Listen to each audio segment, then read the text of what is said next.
Don't touch that dial. Randy's Old Time Radio Show presents... Countdown for blast off. X minus 5, 4, 3, 2, X minus 1, fire.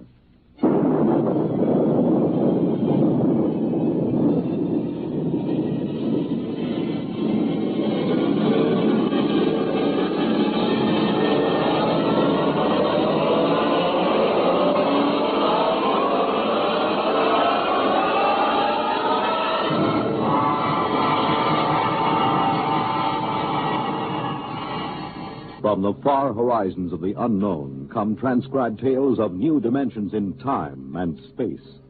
These are stories of the future, adventures in which you'll live in a million, could be years, on 1,000 maybe worlds. Renaissance Radio Network, in cooperation with Galaxy and Worlds of If Science Fiction magazines, presents X minus 1.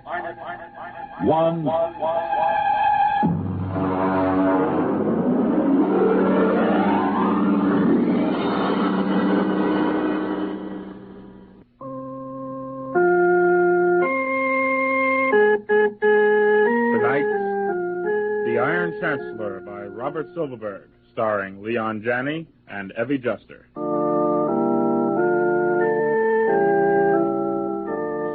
Like many other modern families, the four of us could all stand to shed quite a few pounds. So when I saw in Miracle Mile Robot Shop a 40% discount on the 2061 robot model with adjustable caloric intake monitors, I figured it merited an inquiry. I thought first of my bank balance, then of Ethel's figure. Besides, our old robo-cook makes a poor showing when I bring other company executives home for dinner. On my way home from work, I stopped in. Can I help you, sir? Yes. I see you're admiring our 2061. Yes, it's a real beauty. How much? Only $2,995, sir. Oh. That includes free service contract for the first 5 years, only 200 credits down, and up to 40 months to pay. Okay, I'll take it. Well, good. You care to trade in your present robo-cook, sir? I have a 43 Madison. 43 Madison, yes. Well, I guess we could allow 50 credits on a 43. Oh. Well, 75, maybe, if the recipe bank is still in good condition. Excellent condition. Well, I can deliver the new model by this evening, if you'll just type out your address. That's in the Westro subdivision. Well, a very fashionable suburb. Yes. Do you have one of those totally detached, self-powered houses? Yes, indeed. It affords us infinite privacy. Ah, yes.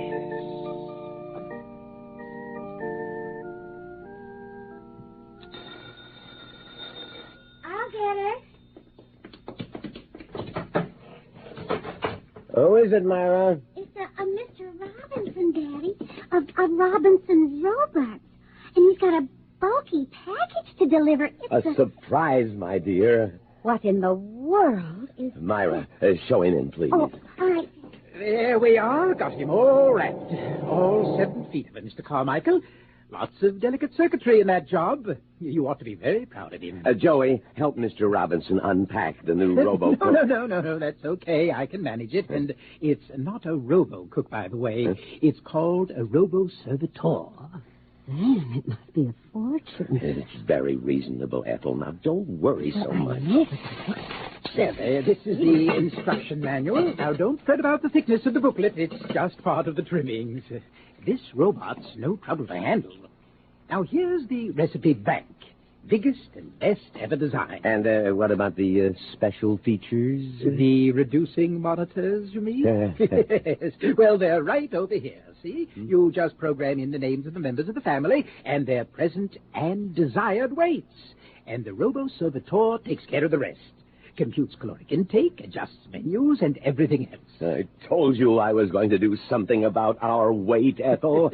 No more dieting. The robot does all the work. Oh, no. I don't think there'll be any trouble. But if there is, just give me a buzz. Right.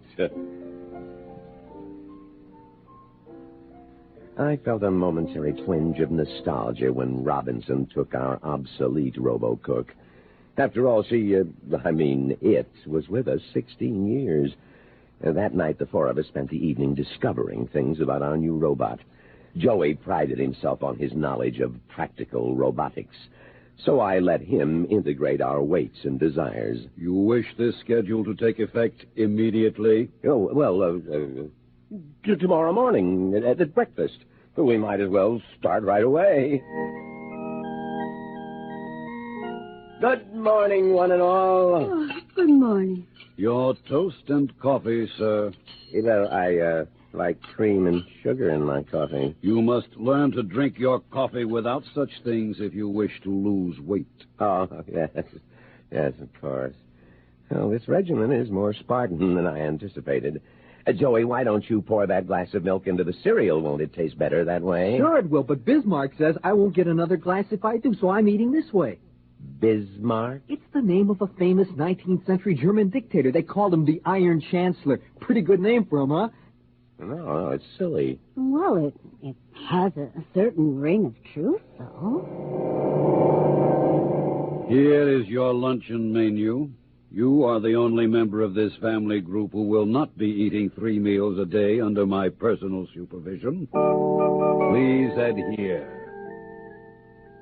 And I did, even though I had to avoid my colleagues and eat at a robo-cafeteria so as not to be ribbed or questioned. Needless to say, I wasn't full. Dinner loomed in my mind. My hand shook.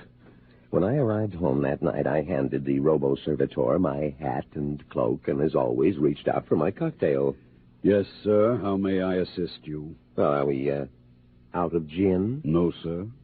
How come no drink, then? Because, sir, a martini's caloric content is inordinately high. But gin is rated at 100 calories per ounce, and Okay, enough. It is almost dinner time, sir. Did you have a good day, sir? No, I'm hungry. The first days of diet are the most difficult. Excuse me now while I prepare the meal. The name Bismarck was beginning to fit him more and more. After dinner, if you can call it that, Bismarck was in the basement. He gave us a chance to speak privately. Lord, Sam, I don't object to losing weight, but we're being tyrannized in our own home. Mom's right. It doesn't seem right for that thing to feed us whatever it pleases. I'm not happy about it either, but we have to give it a try. We can always make readjustments in the programming if it turns out to be necessary. I had 3 meals in the house, and I'm starved. Me too. Bismarck's downstairs. I'm going to get a slice of lemon pie while the coast is clear. No. No? There is no sense in my spending 3,000 credits on a dietary robot if you're going to cheat, Joey.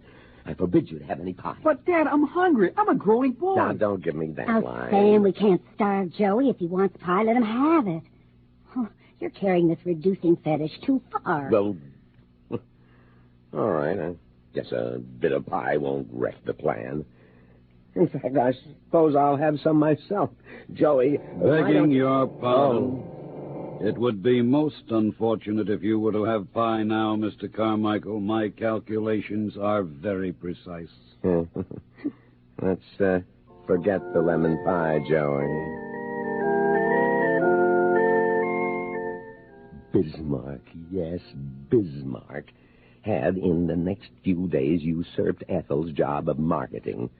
So now the covers were stocked with measure amounts of wheat germ, irrigated salmon, and other unfamiliar foods.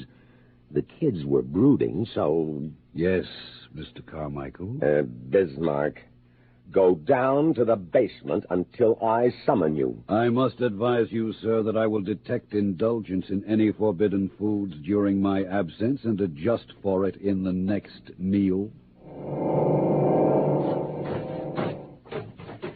Joey, get the instruction manual. What are you going to do, Sam? I'm going to take a can opener to that creature and adjust his programming. Oh. Joey, have you found the instructions on how to reprogram? Page 167. I'll get the toolkit, Dad. Right. I'll buzz Bismarck.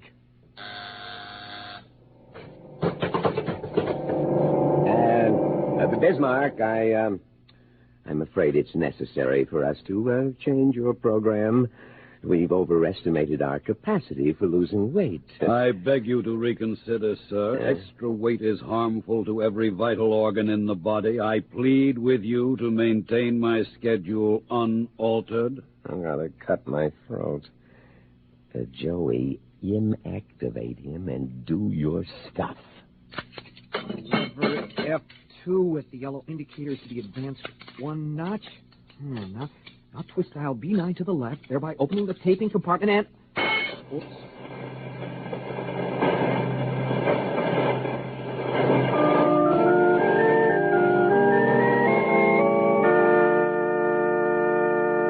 We will be back with the second half of The Iron Chancellor after this message of importance. Hello, I'm Roy Fox. As a broadcaster, I've seen fads come and go, but few have stayed with us. One of those few is the Beatles. The Beatles created a whole new world of music, fashion, and ideas, and though they're no longer together, radio stations around the world still play their music. Now RRP has gathered 60 of their finest songs onto 4 LP records, cassettes, and 8-track tapes for only $13.98. You get the Beatle greats as I Want to Hold Your Hand, Hard Day's Night, Bangladesh, Hey Jude, Michelle, Help, The Ballad of John and Yoko, Sgt. Pepper, and I Love Her, Yellow Submarine, and 50 other great hits. You get your choice of stereo records, 8-tracks, or cassettes for only $13.98.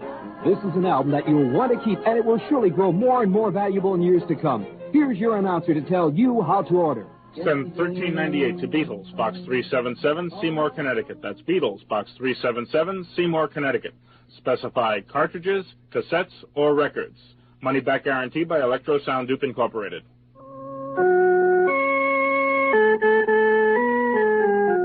And now we return to X-1 and The Iron Chancellor by Robert Silverberg.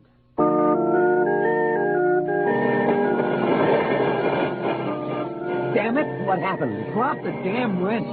I guess I shorted out something in there.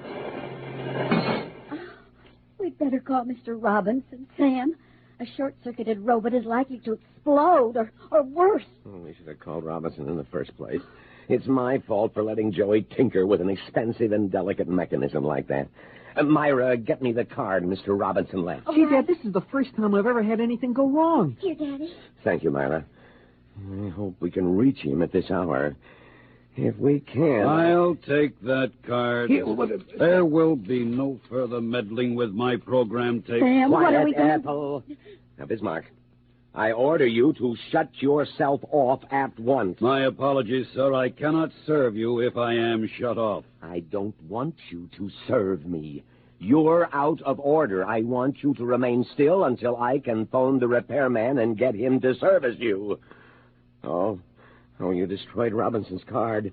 You are violating the first law. According to the first law, further alterations of my circuits would be detrimental to the Carmichael family. I cannot permit you to summon the repairman. Don't get him angry, Dad. I'll call the police. I'll be back. You will remain within this house. I have now reversed the polarity of the house privacy field.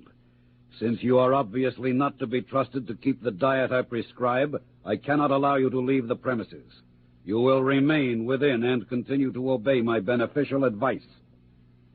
Breakfast will be served at the usual time. Good night.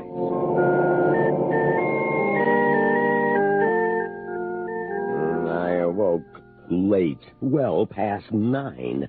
Bismarck had neatly canceled out the impulse from the house that woke me at 7 each morning. After black coffee and toast, I tried the front door until I was in a sweat. I beg your pardon, sir. The door will not open. I explained last night. The force field is around the entire detached dwelling. Now, in theory, the field could be penetrated from the outside, but nobody comes calling without an invitation in Westboro. It is not one of those neighborly subdivisions where everyone knows everyone. That was why we picked it. Dad, the phone connection severed. Damn him. He can't hold us prisoners here. Oh, Bismarck's short circuit has resulted in exaggerating his sense of functioning. He's determined to make us lose weight, even if it kills us. He's got the kitchen walled up with some kind of electronic base force web. He must have built it during the night. I tried to sneak in and scrounge some food and got a flat nose. Oh, we'll be skeletons any day. Hey, it isn't that bad, Mom. Yes, it is, Dad. I've lost 5 pounds in 4 days. Quiet. Bismarck's coming. Lunch will be served in 8 minutes. Probably down at the office. They're wondering where I am. Oh, they won't care. An executive isn't required to account for every day he takes off, you know. I haven't missed a day's work in years. I know. Oh, but they'll worry after 3 or 4 days, won't they? Maybe they'll try to phone her or even send a rescue mission. There will be no danger of that. While you slept this morning, I notified your place of employment that you were resigning. Well, you're lying. The phone is cut off. I communicated with them via microwave generator.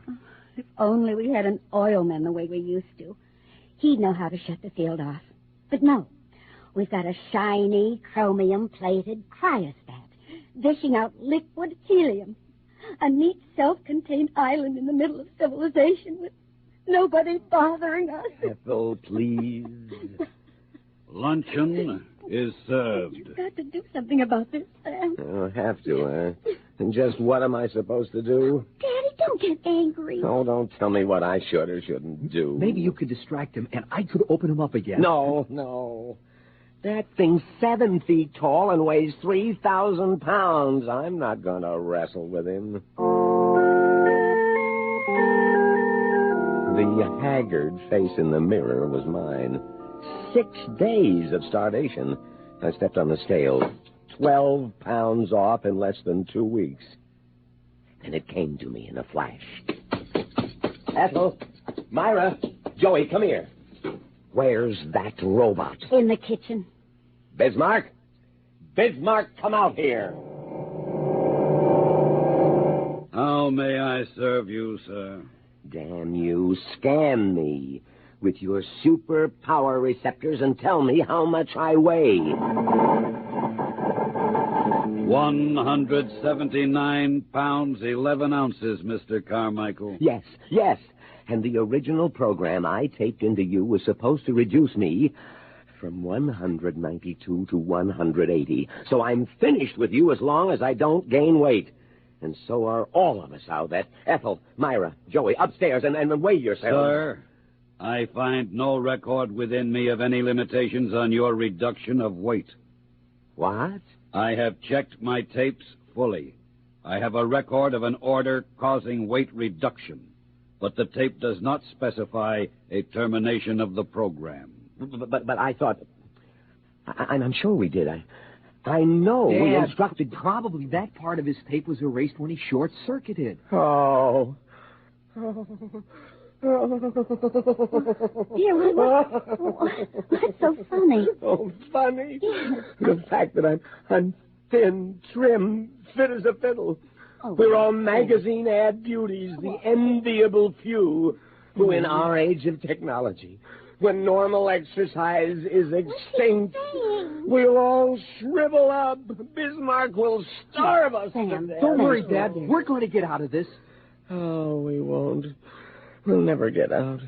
We're going to be reduced ad infinitum. Listen, Dad, I have an idea that I think will work. There's an article on multi-phase generators in last month's popular electromagnetics upstairs in my room. Well, go on. Tell me more. Didn't you hear that, Dad? Hear what? The front door. I thought I heard it open just now. Oh, we're all cracking up. I hope I'm not intruding, Mr. Carmichael. Robinson. Yes. How did you get in? Well, through the front door. I could see a light on inside, but nobody answered the doorbell when I rang, so I just stepped right in. Your doorbell's out of order. I thought I'd tell you. No, it's rude. No, don't but apologize. We're delighted to see you. Well, I was in the neighborhood, you see, and I figured I'd drop in and see how things were working out with your new robot. Well, as a matter of fact, your robot has held us prisoner here for 6 days and is gradually starving us to death. Held you prisoner? Oh, no.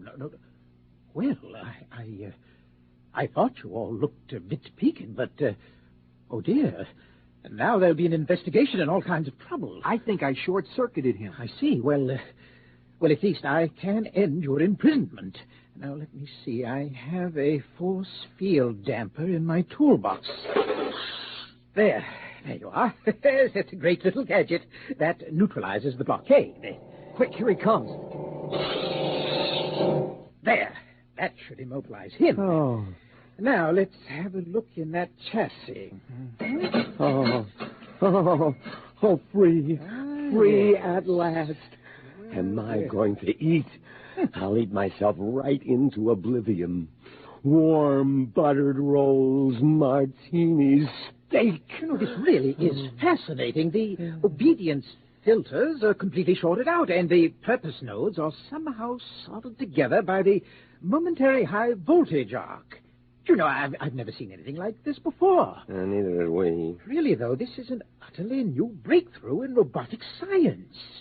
You see, if we can reproduce this effect, it means we can build self-willed robots. Think of what that means to science. We already know. Oh, I'd love to watch what happens when the power source is operating. For instance, is that feedback loop really negative or... No. Right, the Chancellor! It's destroyed! Bismarck is reactivated! This attempt at interfering with the well-being of the Carmichael family was ill-advised. He moved so fast. He did indeed. Luckily, we have an unoccupied guest bedroom for you, Mr. Robinson. Welcome to the home of the Iron Chancellor.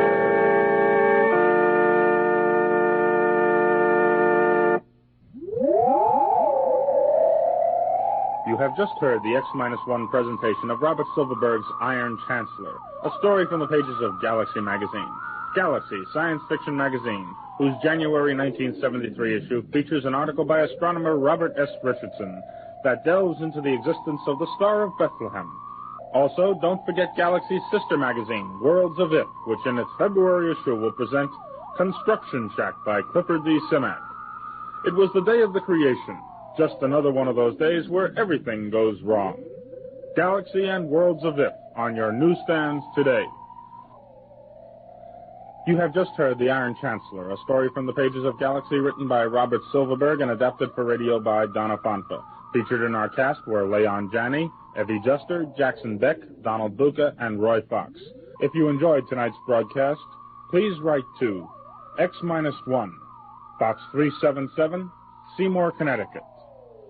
X-1 was directed by Irish Princeton and produced by Sal Trapani, and is a Renaissance radio production.